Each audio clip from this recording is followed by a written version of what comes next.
5, 4, 3, 2, 1, drop that. Welcome to the Test Guild Performance Podcast, where we get together to learn more about performance testing and site reliability with your host, Joe Colantonio. Here it is. Hey, it's Joe, and welcome to another episode of the Test Guild Performance Podcast. Today, we'll be speaking with Christina Thalayasingam all about JMeter. Christina shares her top JMeter tips and tricks to help create better performance tests. So listen up. Also, just so you know, I am in the middle of moving. I just finally got into my new studio, but my audio is still off. So when I recorded this originally, the audio is not the best, but I think the content is awesome. So hopefully you'll hang in there and check out the other episodes. The audio quality will get better in future episodes. So just listen through, and I think you're going to get a lot of insight for JMeter and tips and tricks to use with Christina. Let's face it, performance testing is tough. Traditional load testing tools create scripts that are bogged down in data that's hard to read and require a lot of work, even for simple playback. Load Ninja cuts out the dirty work by using AI to inspect and debug your code almost instantly. No coding necessary, no changing of hands or relays between teams either. Give it a shot. It's free and easy to try. Head on over to testguild.com/smartbear and click on the link to learn more. Hey, Christina, welcome to the show. Hi, Joe. Thank you. Thank you so much for joining us. I'm really excited to have you. Today, I'd like to talk about performance testing using JMeter, maybe some JMeter tips and tricks, which I know you're an expert on. You talk about this all the time. But before we get into it, can you just tell us a little bit more about yourself? So I'm Christina Thalayasingam, currently Senior Quality Engineer at Cisco Labs, and I've been in the industry now close to about 5 years. I basically concentrate on non-functional testing, so I'm into more like performance and security testing, as well as functional automation and so on. So that's basically about myself. Being a part of a couple of international conferences, and I guess a couple of people might have seen me before in certain conferences. Very cool. I love your background. Just curious, how did you get into performance testing? Because you also do you still do functional and security testing as well? Yes, that's right. So a lot of functional and performance, and a bit of security. I can't say that I do a lot of security, but we've moved into becoming something called full stack quality engineers. So, I mean, that's a very rare term, I guess, that's usually used for developers. But we believe in a principle where our quality engineers should have be basically jack of all trades. So, that's basically where all the skill sets in terms of testing comes in place. So since you asked about performance testing, so I think I've shared this before as well. So in my first project, so when I started off as a fresher, just to let you know, I did my internships as a developer, but I saw that I had the testing or the technical testing side in me when I was doing my internship. So I got into performance testing as soon as I joined as a fresher. I was just like pushed into the deep end because we were working on basically a content management search application, which basically required benchmarking. So it was something that required benchmarking, and I had to do performance testing. And that's how I was like basically pushed into this R&D project, trying to benchmark this particular tool application with the help of JMeter. So that's how I actually got introduced to performance testing. You know, this is a brand new podcast on performance testing. I think it's a topic that doesn't have many resources. So as you were interning and you were learning about benchmarking, how did you learn the ropes of performance testing? Just trial and error? Well, yeah. So initially, it was pretty difficult for me to understand the concepts, basically digest them. So it was basically looking into documentation. I mean, obviously, we all follow articles and scripts on, Google. So that's how it started off. But then going forward, there were lots of mistakes that were made. So it's more as you said, trial and error on basically understanding what type of aspects that needs to be tested. So for example, we had a particular part of the test which had various different facets. And we understood that those need to be tested because depending on the facets or the filters that we use, the content that's being graphed is different, and hence the performance of the system differs as well. So we wanted to have a more realistic scenario, and understanding the benchmark. That is basically benchmark is we're trying to understand how much can the system handle, like a threshold, and based on that, if it is not acceptable, then the developers or the engineering needs to do fine tuning. So for that, we need to give them precise results, right? So for that, we have to keep on changing the tests that we write, enhancing it to actually grasp the realistic scenario.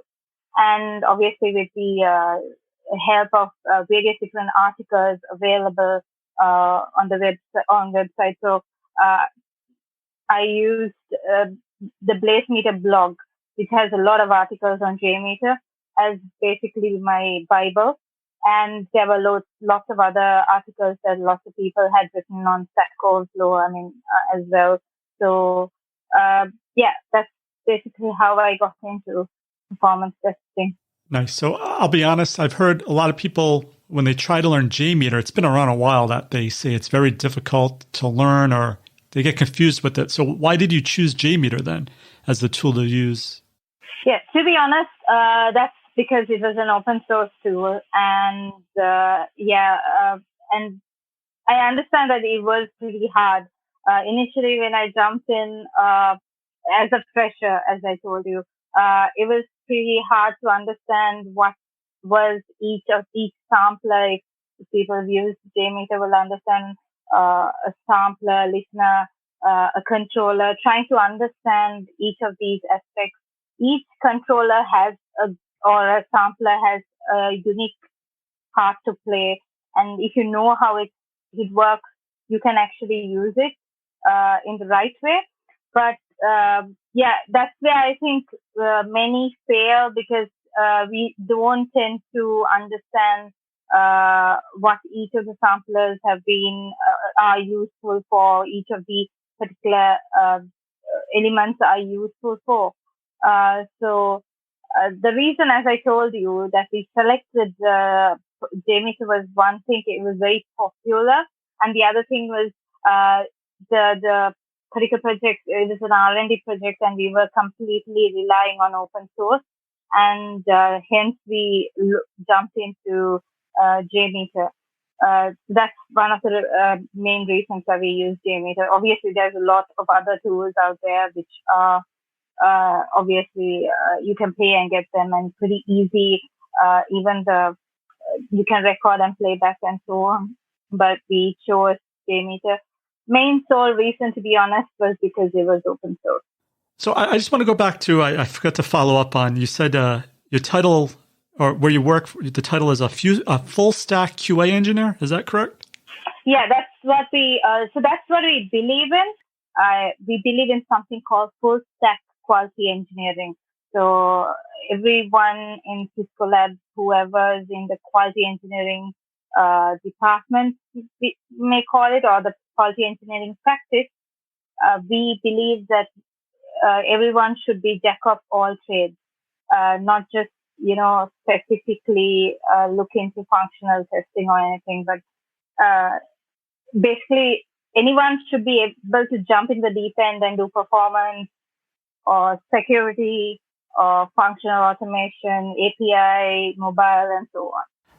I love this concept. I'm just trying to figure out how it works. So you get a story for a new feature, and then you just say, okay, this performance, this is what I do for security, and you would handle all aspects of that, or the team you work on would handle all aspects of the testing? The team. So basically, say it's a team of only two quality engineers in this particular pod. We call it a pod at Cisco Labs. And basically, in a pod, let's say there's about 2 to 3 quality engineers, and all three of them should be well versed with uh, all the activities. For example, if there's a user story, uh, they should be able to do the functional, the performance, as well as the security testing aspect for that. But then obviously tasks will be allocated for, say, functional for QA, and then the performance for QE B, and then the other person C would have security. But in case, say, B falls sick or needs to be allocated to a different project, then A would be able to still execute his performance testing uh, activities. So that's basically the whole idea. Very cool.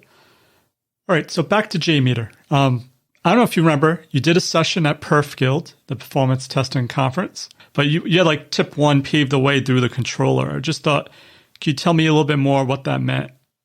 So basically, this is something where you would want to use your test to mimic a realistic scenario.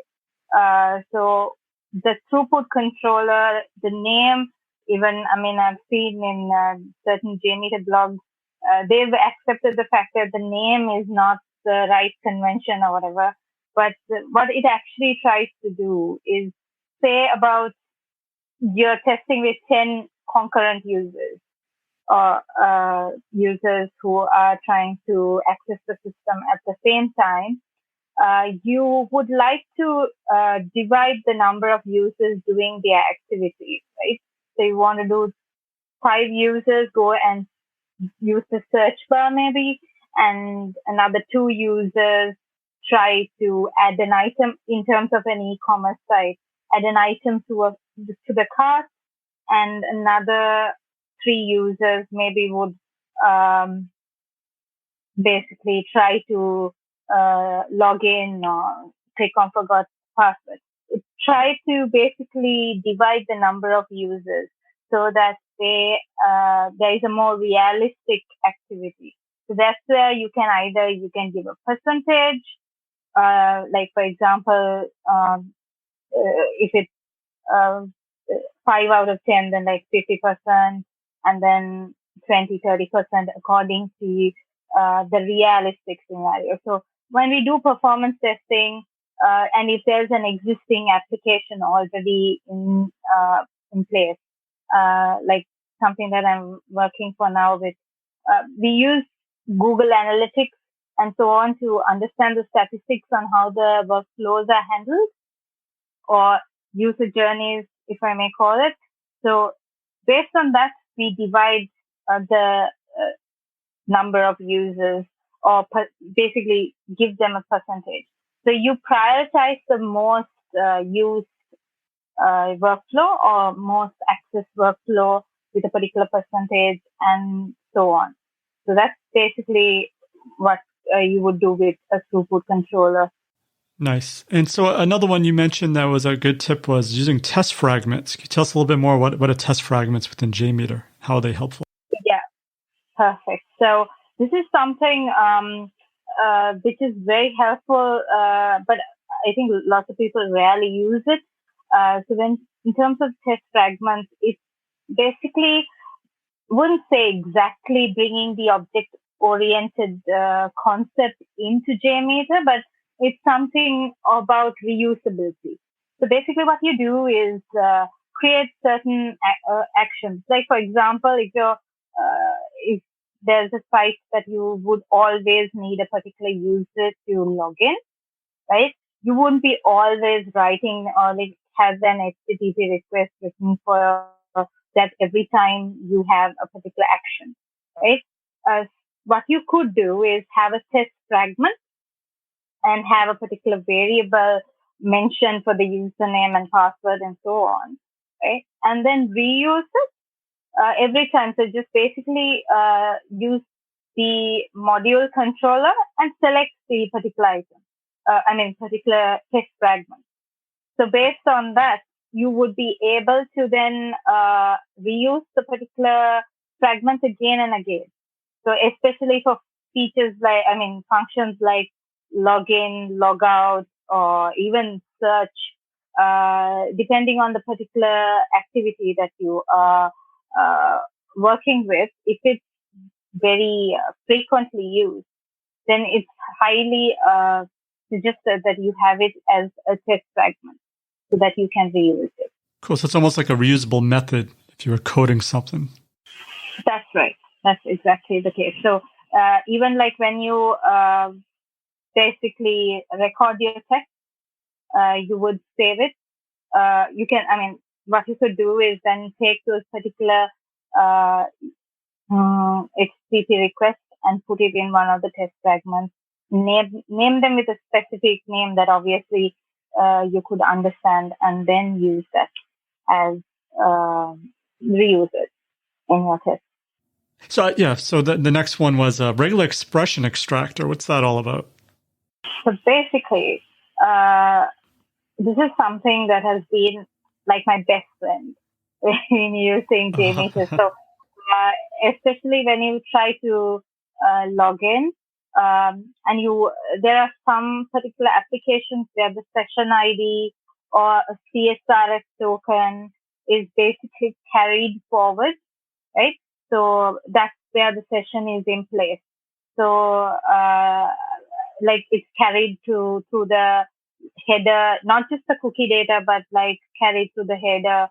Or for example, say I create a folder in the previous step, or like an HTTP request, and I create a folder, and the next step is to upload a particular document in that folder, right? So I need to carry that particular folder's UUID or that folder ID for the next step.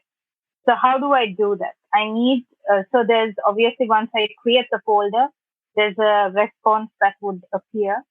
And then I grasp this particular, or gather this little folder ID from the response, and then throw it into my next call, which is basically uploading the document. So basically I'm telling the call, please upload the document in this reference ID. So it would obviously go and upload the document in that folder. So this is basically to save that data, but grab it with a regular expression. So the syntax is obviously available. You can, sometimes what I do is I take the response and I put it into the regex 101 or regex 101. There's a online tool where you can see if your regular expressions that you're putting are accurate. And then you can obviously gather the particular value, or you can that expression, and then put it into this JMeter regular expression extractor, and then use it. There's one more thing. So you can actually have one particular regular expression variable. So I can remember, I think in PerfGuild, I had showed an expression where you can basically in one go, like in one variable, you can get 3 different values. So basically what you can do is write an expression which grasps all 3 values, and then in the template, you can say $1, and $2, and so on. So it will basically grab those 3 values or whatever values that you've given, and then you can use them using just one variable name, but then just say underscore group 1 and use that whenever is necessary. Or basically this information is there in the Apache JMeter manual as well. So that's quite helpful because I think I've used it for so many other activities, not just this uploading documents that just came into my mind now, but various other functionalities where, like, I search for an item, like in terms of e-commerce site, and then it basically drops down a couple of items like an autocomplete. And then I randomly pick one item out of that using my regular expression. And then I go to that particular item without me trying to hard code things. I basically randomize what I do, and regular expression extractor has been very helpful with that. Because that's how you would do a performance testing, make it more realistic. Not everyone's going to go and click on the same item, right? So that's where I use regular expression extractor. Cool. So it sounds like it just makes your scripts more dynamic. Like you said, it's not static. That's right. Yeah, that's right. The last tip that you talked about was inter-thread communication. So this is basically using so if there's two thread groups, right? And one thread group basically has a particular value that comes out. In one thread group, you're logging in, and the next thread group, you are doing another activity. You're basically using all those logged in users from the first thread group into the next thread group. And this is just one example, I'm specifying, but there's other places where you can use it as well. So from the first thread group, you need to probably send a session ID or a token that needs to be carried through to the next thread group. So basically what you would do is for the thread, you would have something called inter-thread communication preprocessor. What you would do is then it's basically a queue, right? So it queues in and like first in, first out kind of queue. So you use a variable, you store that into that particular. So again, you would use like a regular expression or something, get the session ID, store it into this inter-thread communication preprocessor, and then you would use the post-processor in the next thread where you would use that particular value that comes from the previous thread, and then reuse it or basically use it in the next thread group. So it's basically sharing data between two thread groups. Very cool. So it's almost like if I had one script that entered a patient and got a patient ID, you can grab that patient ID and send it to the other thread? Yes, that's right. Or basically, like in case you are searching for some item, and then you want to use that in various different ways in the next thread group. Very cool. So, Christina, I know we talked a lot about JMeter, but any other tools you use as a performance engineer that you think people would find useful? So there's obviously BlazeMeter, which I obviously find it very helpful in terms of, because since I use JMeter and I write scripts and the JMX files are literally the files that we use in BlazeMeter. So you write the script and you use BlazeMeter. So you can do things like IP spoofing, like, trying to really access the system with different IPs. You can also behave, like, for example, if you're testing from like UK, but you want to test the particular application in US. So actually the end users are in US and the application is actually going to face US customers when you're testing it from UK. So it would actually give you privileges where you can also test application in the US bandwidth and that atmosphere. That's one more thing. And the other thing is it's quite costly, but you can also obviously run it. If you are using JMeter, there is a restriction of how many users a particular instance can handle. So it's about a maximum, I would suggest an instance or a slave instance could handle about 200 concurrent users.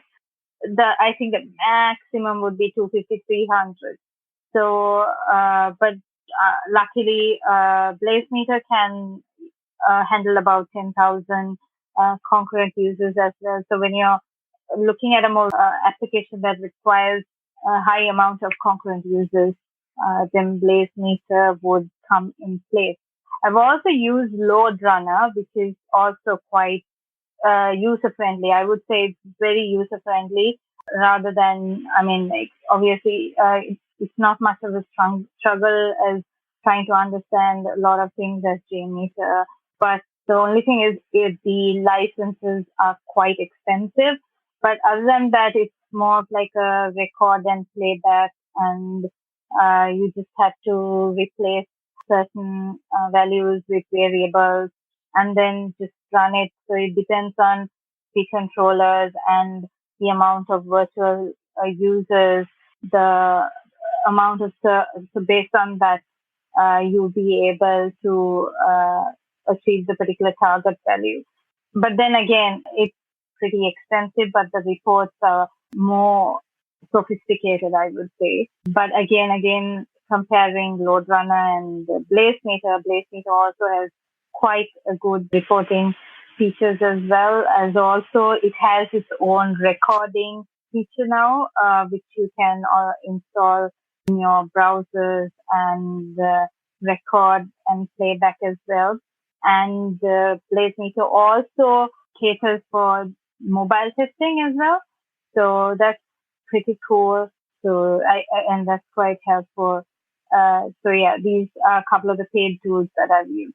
If someone needs to customize their JMeter scripts, what's the language they would use to do that? So basically, you can use Groovy to write scripts. For example, there are a couple of these scripts. I've used the Bean Shell preprocessor or post-processor, which basically, for example, when I was talking about the upload document, right? So I have a particular folder, and what I'm trying to do, I have a couple of folders, and I'm trying to upload various different documents. But unfortunately, in a folder, I can only upload one document with the same name. If I try to upload same document with the same name, it's going to tell me, sorry, it's got the same name, you can't upload this document.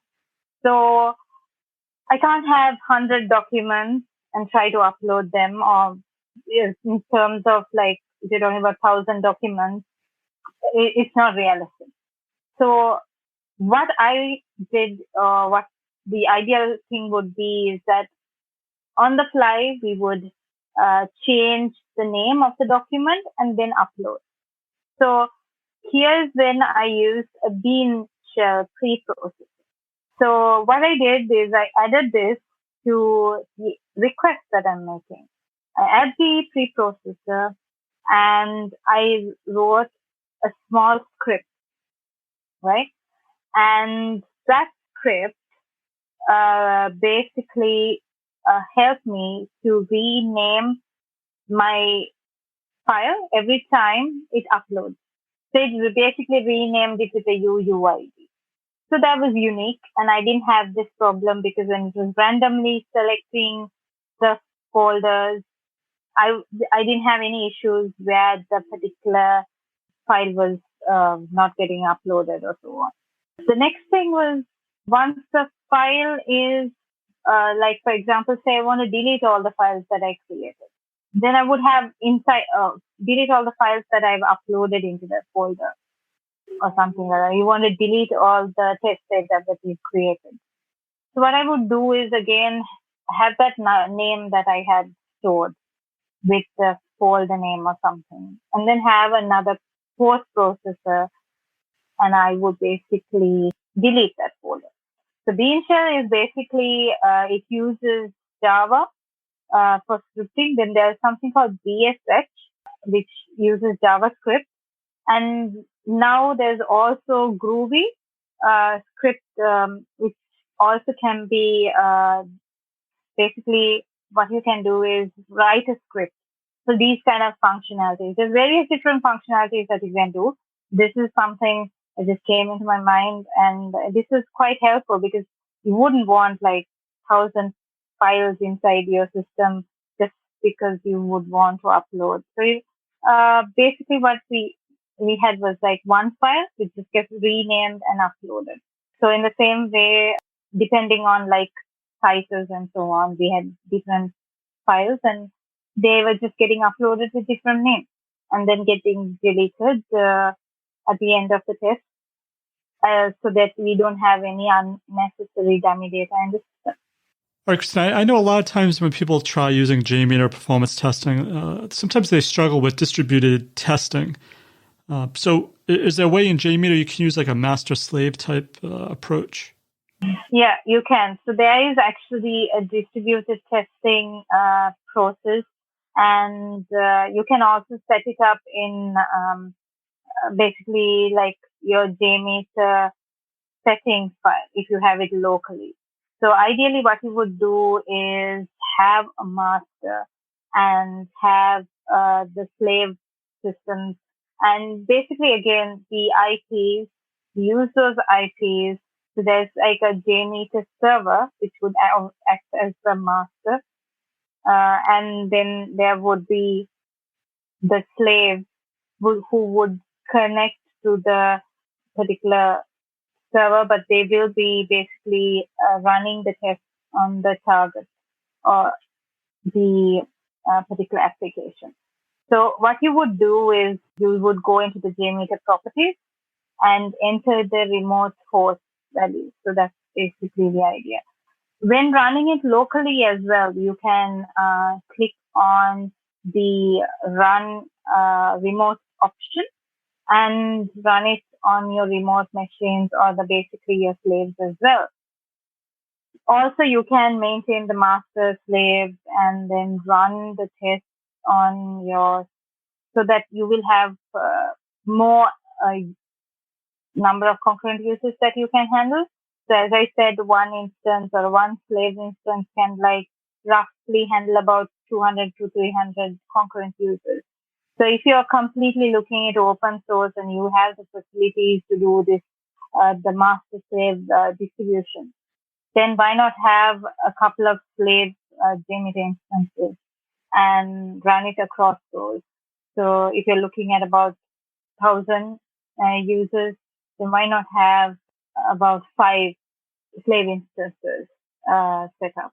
So it's pretty straightforward, and all the information is actually in the JMeter manual. Cool. So it sounds like, like in load run, you'd have a controller and then you have VU-gen generators, so you could spread the load off across. Right. Okay. Yes. Okay, Christina, before we go, let's know the best way to find or contact you. So you can contact me on Twitter, and you can also contact me on LinkedIn. Thank you, Christina, for your JMeter performance awesomeness. For links to everything of value we covered in this episode, head on over to testguild.com/P like performance 04. And while you're there, make sure to click on that Try It Today link under the exclusive sponsor section to learn all about SmartBear's awesome performance test tool, Load Ninja. So that's it for this episode of the Test Guild Performance Podcast. I'm Joe, and my mission is to help you succeed with creating end-to-end automation awesomeness. As always, test everything and keep the good. Cheers. Thanks for listening to the Test Guild Performance Podcast. Head on over to testguild.com for full show notes, amazing blog articles, and online testing conferences. Make sure to subscribe to join the guild and continue your testing journey. This has been a Joe Calantonio production.